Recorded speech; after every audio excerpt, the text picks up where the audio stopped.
We're very honored to have this with us this morning. Carol Hill Evans, who is a state representative of the 95th Legislative District, and that includes York in her district, York City, and she joins us here on WSBA.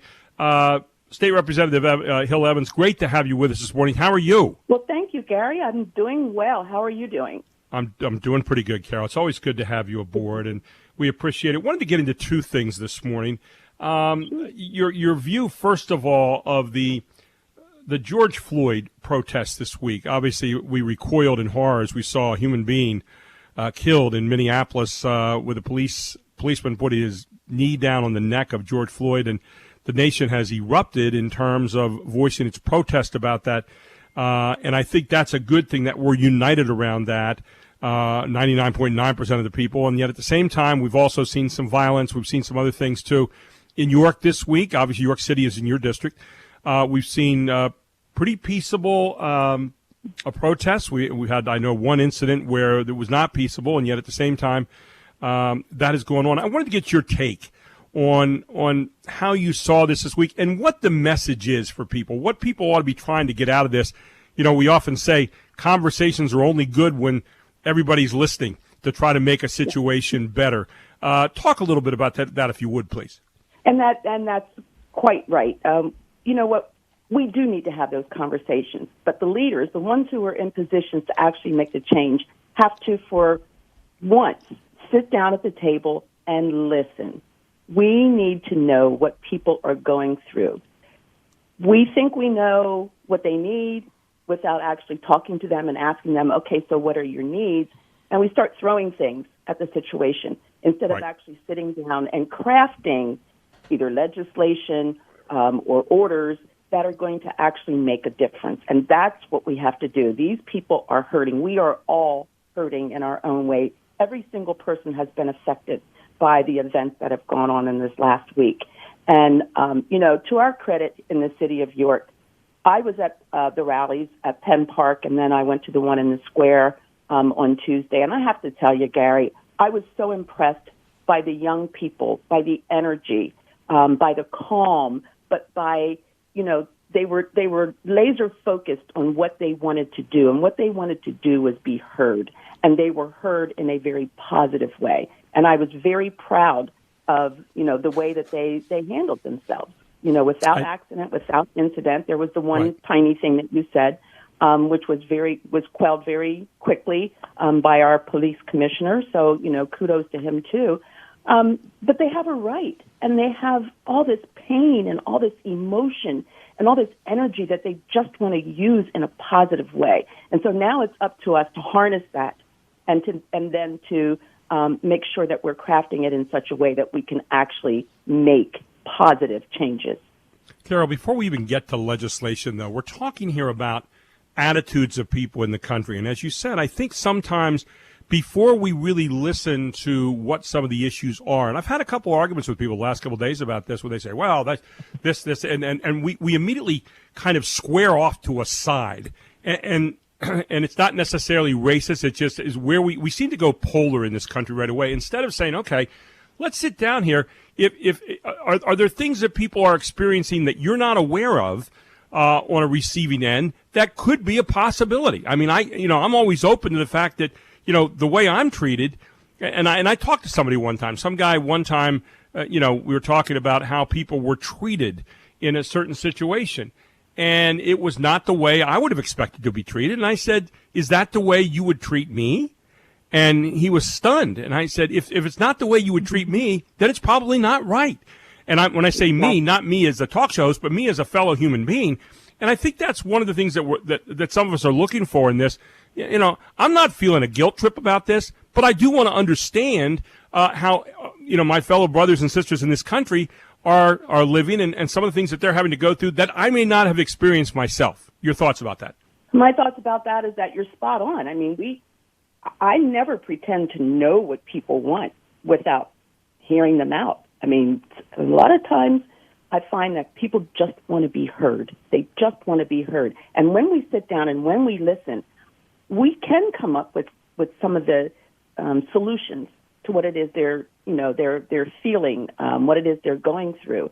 And so I think it's great. We need to continue to have the conversations. I know there are very many groups that are now meeting. We have our clergy that's meeting with our police force. Yes. We have our police forces that are meeting with our community. And these are the kind of conversations that off and on we've been having over the years, but now we have to have these, and we have to have them consistent, and we can't stop. We can't stop. We have to continue until we find a solution. One of the things I think we get in the habit of doing in our country sometimes is I think the right to peaceably assemble has to be guarded like gold, all right? And I think it was really good that people have the right to do that this week because that's who we are as Americans. Yet at the same time, I sometimes worry that the, how do you want to say it, the demonstrations, be they, we saw in Harrisburg against the governor's actions during COVID, to some of these demonstrations, people look to them to be in and of themselves the end point when really they're just the starting point, and that we somehow miss getting the kinds of action out of those that will make a situation better.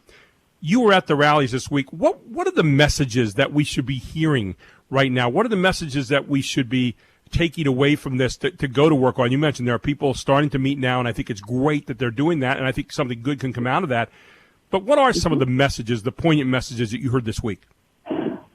What I hear is that we want to be humanized, and it's sad that we have to make that kind of a statement in 2020. But treat us like the humans that you are, like you just said. You know, we're not treated the same way, and so we want fair treatment. We want equal access to resources that are out there. We want if the police, because the police need to protect us. We need to know who they are, but you know what? They need to know who we are too. They need to get out of their cars. They need to walk our streets. They need to knock on our doors. They need to have these conversations with us so that they know what we are facing. We don't want drugs in our neighborhood. They're here, but we don't want them here. And when we call and try to get, action about it, we don't always get the action we need. And the same thing, we want protections, the same kind of protections that everybody else has. Doesn't matter where we live. We deserve to have equal protection from the law. And we don't always feel like we're getting at that. And those are the kind of conversations that we're having. We need to have some change within law enforcement in terms of training, in terms of especially sensitivity training. I'm appalled at some of the things that I see and hear on both sides, Gary, because as I watch the news this morning and I see that a policeman was stabbed in the neck, unprovoked, yes. 2 of them shot in the hospital, fighting for their lives, that's not right. It's just not right. And it just nullifies everything that we're trying to do in terms of having peaceful and peaceable protests because we're hurt, because we're angry, because we were asking for help, and we want to be part of the solution. I think you're talking about a mutual respect for the law and what the policemen represent, and on the other side, from policemen, a mutual respect for human beings on the same level for all human beings, and making sure that we don't assume things going in, which, it happens far too often right now. And yet at the same time, as we have mentioned, the vast majority of police in this country, no matter what color or how diverse they are in whatever area, are doing a really good job. So we have to somehow get back to having that mutual respect that I think you so aptly point out right here, Carol. Final thoughts on this morning. We didn't get to COVID, but that's okay. This is the important story of the week. Final thoughts on where we need to go from here, and you and I will be talking about this more in upcoming shows. Yes. So where we need to go from here is we need to start the conversations that haven't been had by groups that have never met before. And so it is a racist, and it is about systemic racism, but it's not just about African Americans. And so we need to get, and that's why I was just so full of hope when I stood, and watched and looked around at all of the thousands of people who met in the square. And they didn't all look like me. They didn't all look like you. It was a combination of everyone. We had our Asian brothers and sisters. We had our Hispanic brothers and sisters, our African-American brothers and sisters, our white brothers and sisters. They were all there and all feeling the same kind of love for one another and trying to rebuild trust and looking at hope and holding on to the little bit of hope that we have left and trying to just grow that into something that can be productive for all of us, because it is a societal issue. And hopefully the demonstrations we've seen this week, the peaceful demonstrations, because I don't have much regard for the burning and looting and stuff, and I know you don't either, but the peaceful demonstration for people who want to make things better in this nation and in our communities, even here in York, let's make sure this was the beginning, and those conversations that maybe when you don't see all the signs or the people out there, what happens in the quiet time maybe is the most important time. Carol, always good talking to you. Thank you for taking the time to be with us this morning. I appreciate the hopeful message that you have as well. Thank you, Gary. I appreciate it. Well, have a great day. I look forward to talking to you again very, very soon. Take care now. We'll do it. Okay. Bye-bye. Bye-bye. State Representative Carol Hill Evans with us here on WSBA Morning News with Gary Sutton. WSBA Morning News with Gary Sutton.